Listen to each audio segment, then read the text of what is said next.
You're just pulling it off nonstop. Yeah. So I'd love to learn more about the team.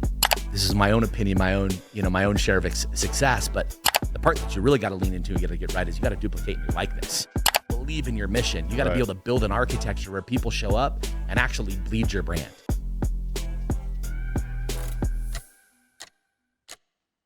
Wherever you guys are watching this show, I would truly appreciate it if you follow or subscribe. It helps a lot with the algorithm. It helps us get bigger and better guests, and it helps us grow the team. Truly means a lot. Thank you guys for supporting, and here's the episode. All right, we got a legend in the building, a Utah legend in the restaurant space, Michael McHenry. How's it going, man? Man, doing well, brother. Excited to be here with you. Yeah, I can't wait to dive into your world. The restaurant world is a space where not many people make it, and to make it on your level is super impressive, man. So congrats. Well, thank you, man. Yeah, there's no doubt it's a little different. It's right? different. But I feel like anything that has that low barrier of entry has a high failure rate. Right. But regardless, man, it took us a while to start winning, no doubt. Yeah. What is the failure rate in the restaurant space? Do you know it? Dude, I'll tell you, like right offhand, I think it's like greater than 40% of restaurants close within their like first year. Wow. I think second year statistics, third year statistics, I think it's like greater than 70%. Damn. So I think after 5 years, it's like 20 or less, dude, are actually like viable. That is crazy. And why do you think the numbers are so high? Dude, I think probably like when you really boil it down, I think it comes down to this. It's like low barrier of entry, high failure rate. I think it's easy to enter this, or can be somewhat easy to enter the space. And I think people go, hey, I have the world's best meatball, I'm gonna have the world's best business, and they have no acumen. Right. So I think it really comes down to just kind of poor management and lack of experience, I think is what it really boils down to. I think there's no business that's more subjective than ours. Like your palate, my palate, their palate. Right. There's just always, there's so many choices. Yeah. Right? So I think it's true of anything else. You got to run a good business, bro. Yeah, and there's always that personal bias with your own cooking, right? No doubt. I think the good news for me is I came from the other side of it. I came from like the guest perspective. Okay. I didn't come from like, oh, I'm a chef. I have I'm obsessed with cheese or wine, or, I have the best braised short rib. Right. I was like, wait a minute. There's no greater vehicle than food and beverage to connect community and connect experiences. And so I want to create this rad, anthropology of space, put good menus together and really just create experiences for guests through food. Absolutely. And that's where that vehicle has been radically different for me. And I think has also given us a bit of an edge because I come from the other side of the table. Mm-hmm. Yeah. Yes. You've won 5X World Best Restaurants. What goes into winning that? What's beautiful about like best new concept, especially within our market, it's actually voted on by your peers, not just your guests and consumers. And so obviously like bringing something to market that maybe hasn't been done yet, or most definitely hasn't been done in your market. So you're a bit of an outlier or a standout, which we really pride ourselves on being the front runners in our market, but also someone in the industry, like what we did with Sunday's Best. I mean, I really believe that that's going to take the brunch business in the nation by storm. Wow. I mean, really being able to get this beautiful marriage of pancakes and champagne and do it right. So I think it's really, it took us almost 15 years to start winning at this. And I think over those years, we built an architecture. We kind of went deep and wide and figured out what our system is and figured out like, wait a minute, we can have great ideas. We can create cool spaces, but we actually know how to make them viable. We actually know how to take them to scale. We know how to build brands and exit brands. And that, I believe, is what really positioned us to be the best in our market. Yeah. No doubt. Because there's a lot of mom and pops, but they have no exit strategy. Or they just don't even realize it. Right? They're just like, oh, we have the world's best meatball. We're going to wake up every day and just exist. And we're like, wait a minute, we wake up every day with a plan. Yeah. And most every one of our brands, the plan is to start with the exit in mind. Smart. Like, no doubt. Yeah, that's smart. And you've opened up over 70 restaurants, over half a billion in revenue. That's insane, man. Dude, you know what's wild? Like you get guys in, right? Like I've had friends on this show, right? Yeah. $500 million in revenue may not seem like a lot to many, or maybe to some, but when you think about doing $500 million in revenue at an average ticket under $30, wow. Now you're talking millions of transactions to get to that point, right? And so we do have a bit of a flex in that, bro. Right? Like we've done this. Like we're not going to say that we've arrived by any means, but we've done it. Yeah, no, like, we've done it and we're doing it. You've been there, man, because that's $500 million, like also locally. That's not even like, because you can't even sell worldwide, right? You're just in Utah. Yeah, I mean, we most definitely grow regionally, right? So we'll grow and expand into other states. We typically try to bookend Utah first and then grow into Idaho, grow into, other surrounding markets, typically just to prove that we can be viable outside of our own market for that next buyer who plans to see us at 3 to 5 locations and they want to take it to, 25, 50 or more. Yeah. You're also achieving success in multiple different types of food, which I find interesting, right? Because you're kind of like the architect, right? You're putting all the pieces together. Yeah, well said. Because you didn't grow up just eating one cuisine, like you experimented with multiple. Yeah. Like, again, I didn't like grow up in a household that was like, oh, I had mom's recipes, right? My grandma could cook, but it wasn't like she had something that was like, I got to bring this to the marketplace.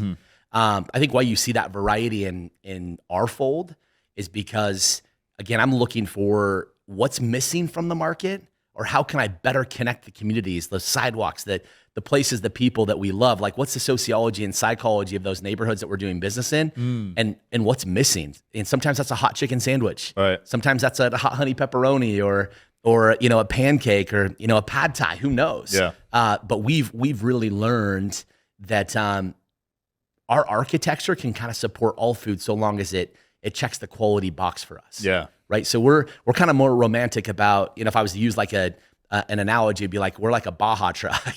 It's like we have the suspension and the horsepower and the motor and the frame, but we put a new body on it and a new driver depending on, what brand we're trying to build, but it all runs the same. Right. Does that make sense? Yeah. You identify gaps in the market, right? Totally. And how are you getting that information? Are you polling locals? Some of it too, like, I'm not someone that really like sits in the office and, is whiteboarding and being mad scientist about the next brand. Right. I roll with what feels good. And when it feels right and aligning to me, I pitch it to the team. If the team bites off on it, we roll. And oftentimes it comes on. It comes onto my brain, comes onto my heart. And dude, at that point, I can't let it go. Yeah. Until we're in market. Absolutely. Right. And that's been, whether that's Southeast Asian, whether that's brunch forward, whether that's Neapolitan style, whether that's New American, whether that's hot chicken.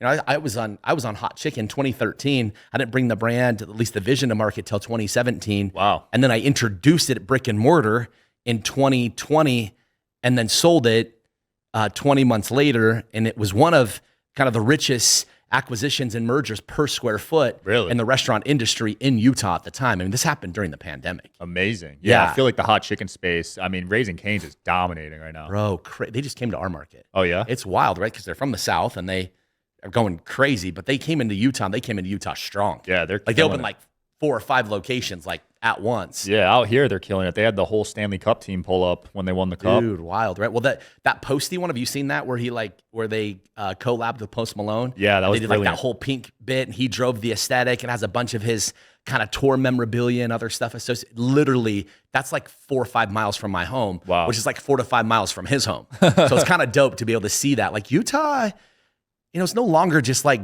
dairy farmers, dude, Mormons and racist cowboys. Like, Utah's on the move, dude. Utah's coming up, man. I know some great entrepreneurs out there. Those Mormons don't mess around in business.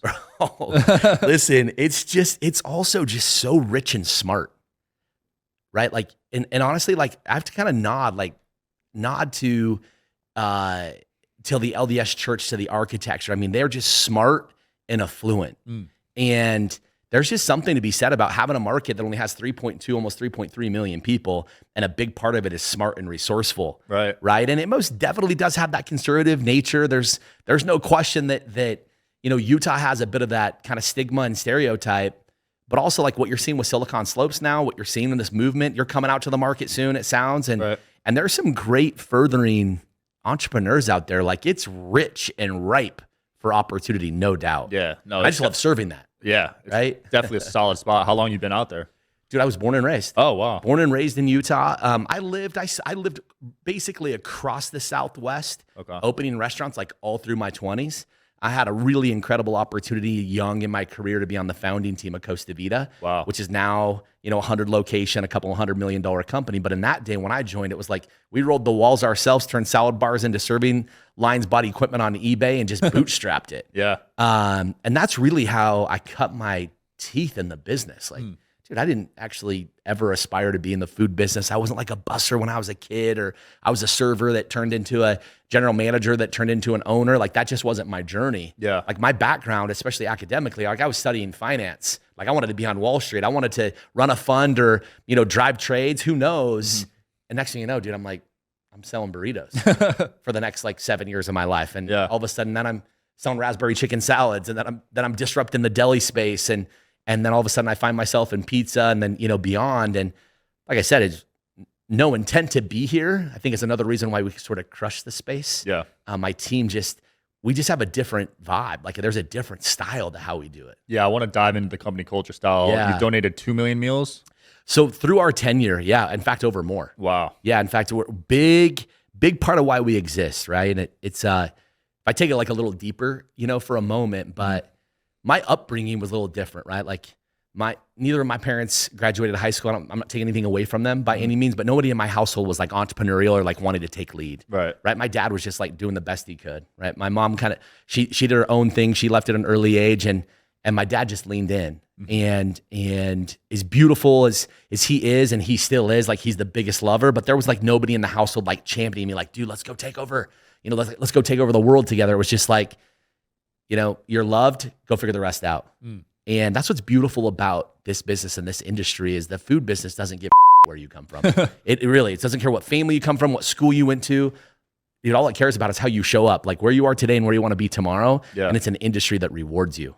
Like, no doubt. I love that. Yeah, all different races, all different cultures. Because food is universal. Dude, it honestly is probably the most universal and connective, like, sort of being that we have in all cultures. It's how other cultures celebrate each other. Right. It's like why we gather. We gather over celebration. We gather over mourning. We gather because eating is a sacred duty. Like, we have to eat to survive. Right. Right? Yeah, I want to dive more in the culture again and the team, because you're able to scale so many brands at once. Yeah. Typically when you see entrepreneurs like try to do too many things at once, they fail. Yeah. But you're just pulling it off nonstop. Yeah. So I'd love to learn more about the team. Did you know it's wild? I think a lot of brands, again, like this is my own opinion, my own share of success, but I think a lot of brands, especially when they go to scale, I don't even care if it's in the restaurant vertical, they have one of their biggest opportunities is really like to get the sandwich right across the board, right? They like, geez, I'm so focused on I got to get the sandwich, the pizza,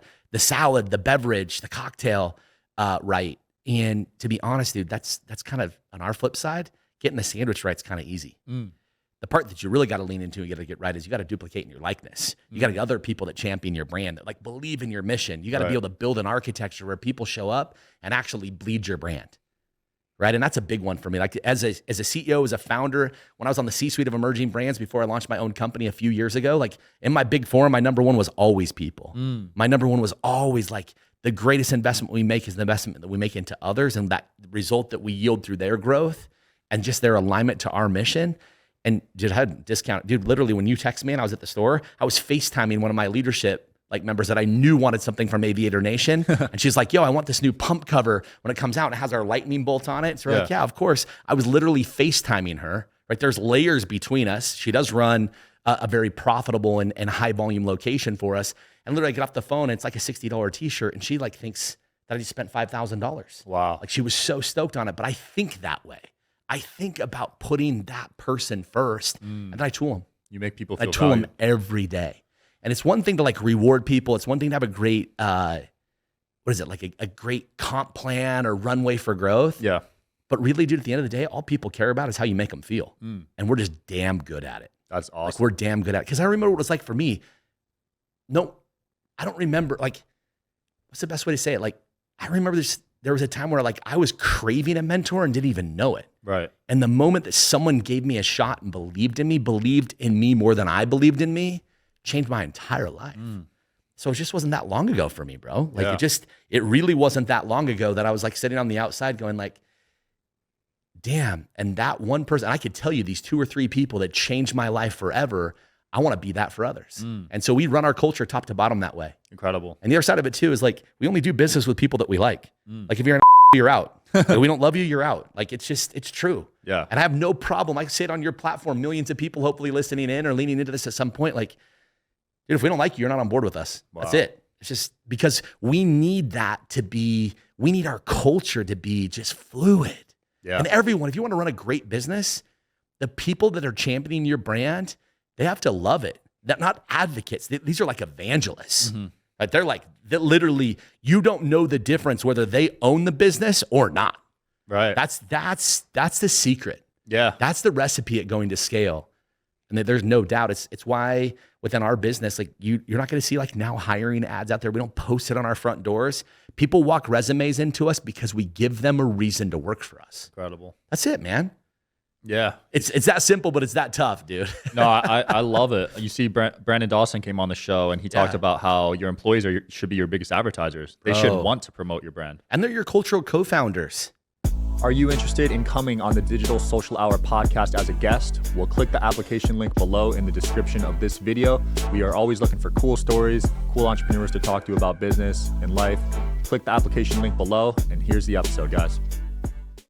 Like that's the other thing. Like as founders, we got to realize that, dude, if you're hiring a host, a server, a line cook, a sous chef, a director of events, a bartender, a kick server, like they are representing your crest. Mm-hmm. And are you giving them a reason to be proud of it?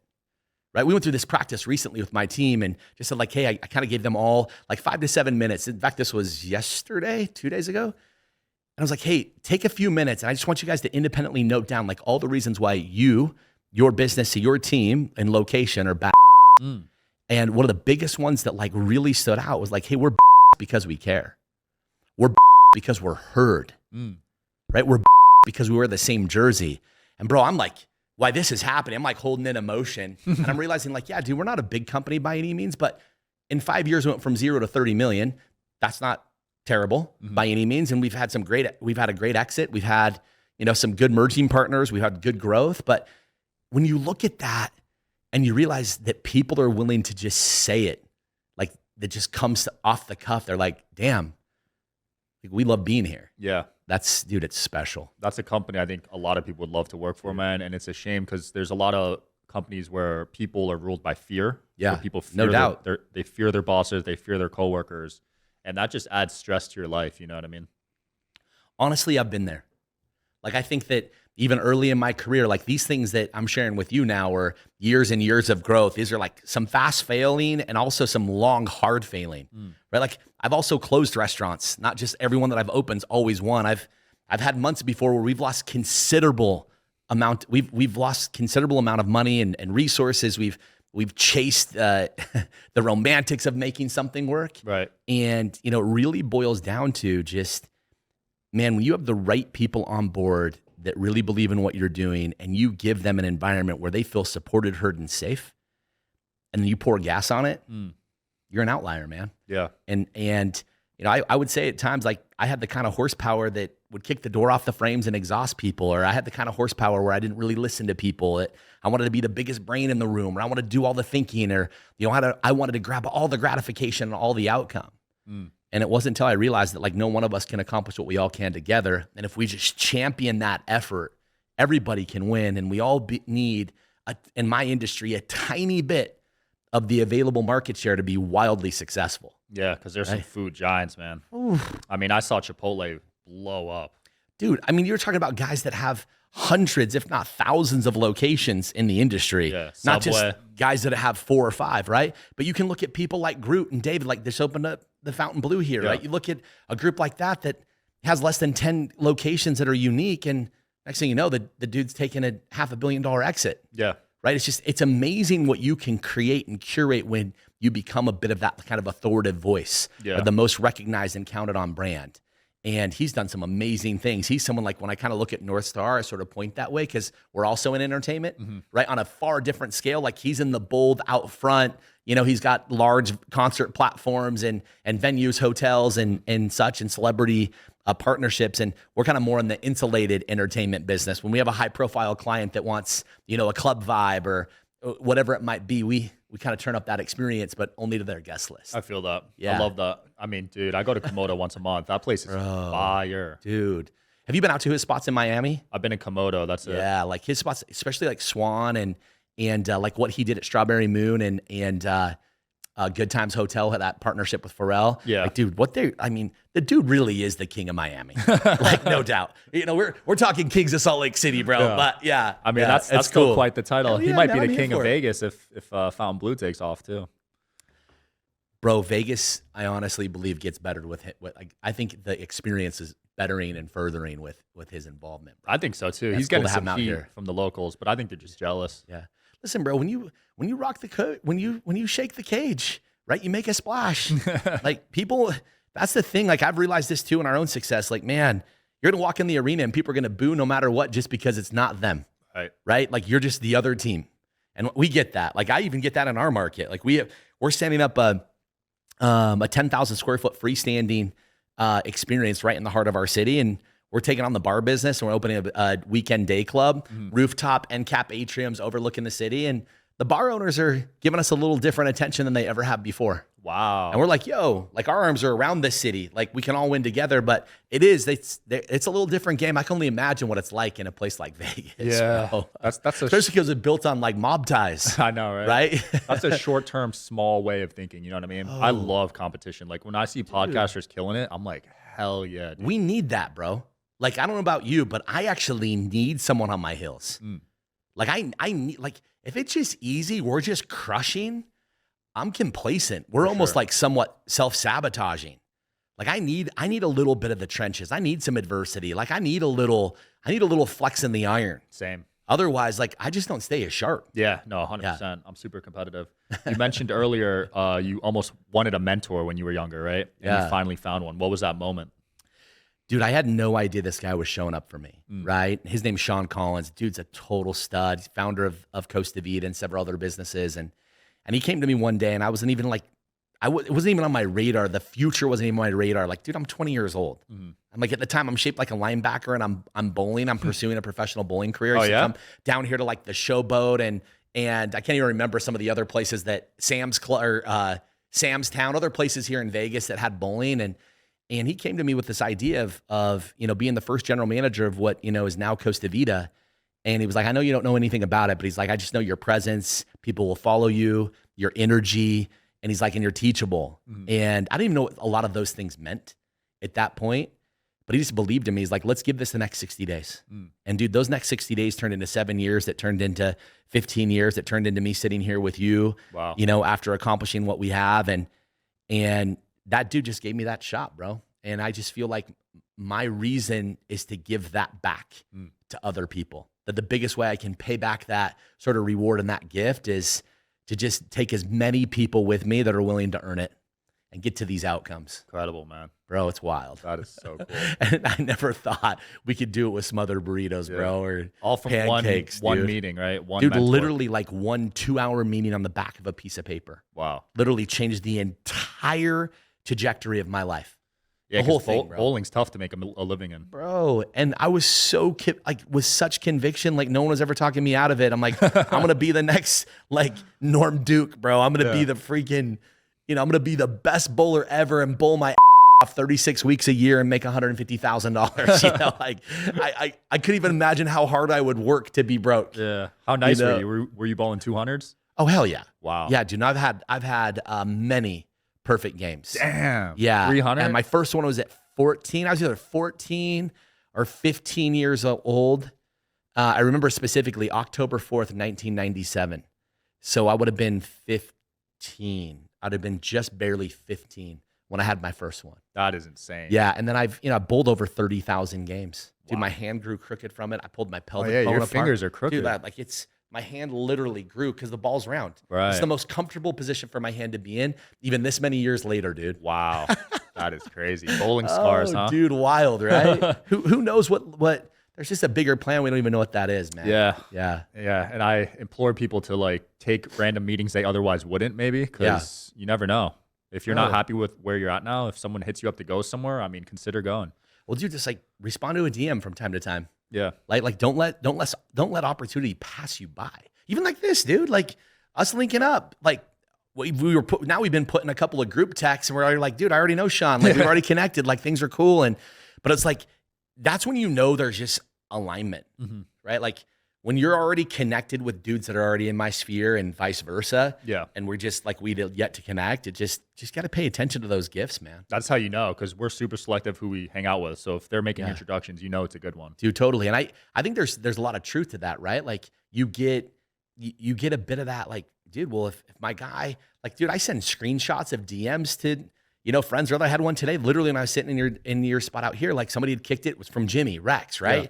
And a dude had said like, hey, like Jimmy's one of my good buddies. I want to get you on my platform, etc. I took a screenshot. I kicked it to Jimmy. He bounced right back. I was like, yeah, dude, that's a good spot. Like, yeah, pursue that. Nice. And it feels good too, because a lot of people name drop. That's why I screenshot it. But you know how that goes. Yeah. And it's dope when someone else is an advocate on your behalf. Yeah, absolutely. Yeah. You got to earn that. You got to. Right? Yeah. Well, I mean, you don't have to, but if you want to be in this arena, like, right, if you really want to be like in the entrepreneurial arena that is respected nationally, then you got to carry your weight. You actually got to create some results and be a good dude. Yeah. Right? You're not in the business of screwing people. You're in the business of making things happen. You can be entrepreneurial, but if you want to build a positive reputation, people have way too much access now. Like, people can run their due diligence on you. They have their teams run their due diligence on you. Like, it's, you know, I feel like 2023 was like the year of exposure. Oh yeah. Reputation's everything, man. I mean, if you scam one guy, the whole world's going to know about it. Well, and even like the rep management too. Like, I think there's art in that, right? Because no matter what, dude, you're going to shake a cage. No matter what, you're going to piss some people off, whether that was your intent or not, right? Like, there's a big part of my life that I lived that I actually didn't pay attention to the wake I was creating, because I was hell bound on just creating success because I never wanted to be broke. Right. And then, you know, later in my life, and especially the past few years, it was like, wait a minute. Like, it's not just success at all costs. Like, what is success now? Like health, well-being, you know, known and defined counterbalance, just like things that, you know, you can feel good about where you are and who you are. I can bring my daughter and my wife with me. I don't care if they're listening in, because the reality is, like, what I'm saying is what I do, right? Like, what you see is what you get. Same, dude. Yeah, I neglected health, neglected family, neglected friends for years, all about the bag. Got the bag and realized this is so unfulfilling. Dude, you and I didn't even realize that was a bit for you, but it wasn't that long ago for me, dude. Like 2.5 years ago, like, my personal brand, my businesses, my portfolio had never been more relevant at the time. And I literally had never stood in a space more alone. Yeah. Because I was so removed from every bit of any depth of relationship around me.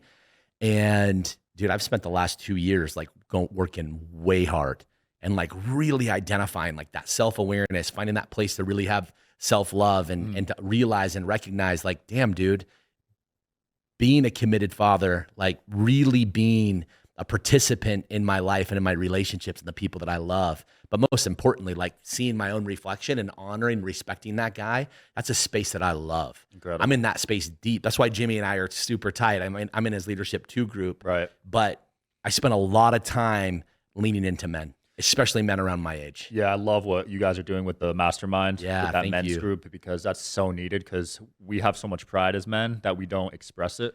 Well, and Sean, we're at a point now, dude, where it doesn't, like, you actually can have both. You actually can have a highly successful business and portfolio, and you can also have a healthy and furthering and sustainable life. Like, you can have both.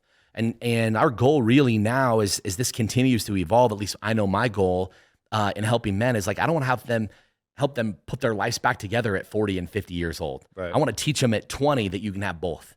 That you actually, and I do believe you need an unwavering and wavering or just committed counterbalance to build anything that is meaningful, but not at the cost of your personal health. Right. Not at the cost of relationships, not at the cost of damaging, relationships, causing trauma, like hurting people and drowning those around you.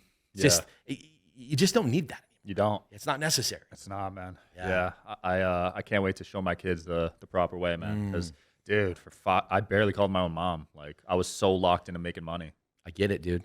My mom used to tell me, she was like, yo, like, I don't want to talk to Michael, the CEO. I want to talk to Michael, my son. I had no idea what that even meant. Yeah. Right. And now I'm like, wait a minute. I have 3 daughters.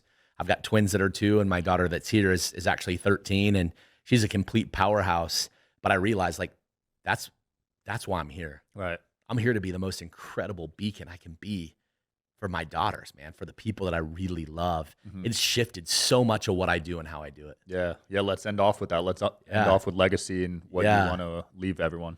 Dude, you know what's wild? I was thinking about this while I was walking over here. It's funny that you kind of bring that up. I didn't even know that's like a loaded question by any means, but like, it's pretty simple for me. Like, I just want to leave people and places and things better than I found them. And like, what does that mean, right? And we were sharing this with my buddy that was on here some time ago, and owning my own alcohol brand. I don't even drink anymore. It's not because I'm against it. It's just that it's a net zero for me. It doesn't give me any benefit. Right. I'm like, I want to be as healthy as I possibly can, to live for as long as I can, to be that beacon for the people that I love. And And oftentimes that's people that don't even know that I love them. They're supporting my businesses, supporting my family, showing up for my friends, whatever it might be.